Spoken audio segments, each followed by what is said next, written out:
Hello and welcome to this success video. During my interaction with quite a few students as well as people who want to learn English speaking, what I've observed is they know how to write English, how to read English.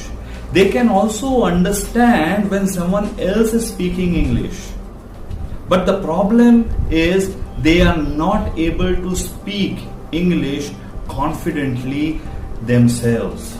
Now in this video, I will tell you the learning process which will help you to learn English speaking effectively and very easily.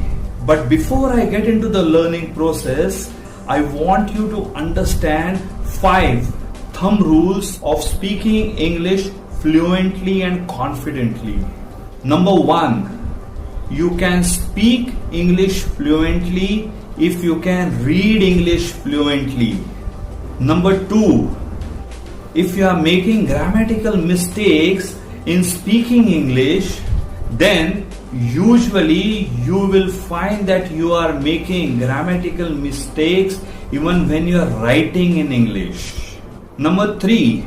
You will always speak in the tone and accent which you keep on listening regularly.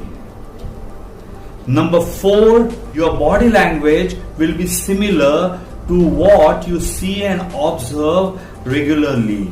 And number 5, confidence is the result of practice, which means if you practice regularly, if you speak regularly, you will be able to speak English very well and confidently.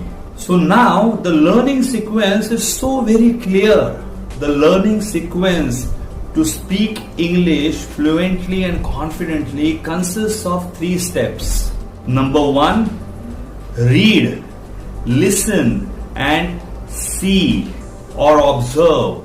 Number 2, write and then read whatever you have written. And number 3, speak English. We will look at each of these parts in more detail in the upcoming videos. If you have any questions or difficulties, please mention them in the comment section and I'll be glad to help you. Do like and share this video so that others also can benefit from this. Do subscribe to the channel so that you can watch the upcoming videos which will help you to speak English fluently and confidently. All the best to you. Subscribe to this channel and watch all our success videos. To subscribe to this channel, click the subscribe icon below and then hit the bell icon.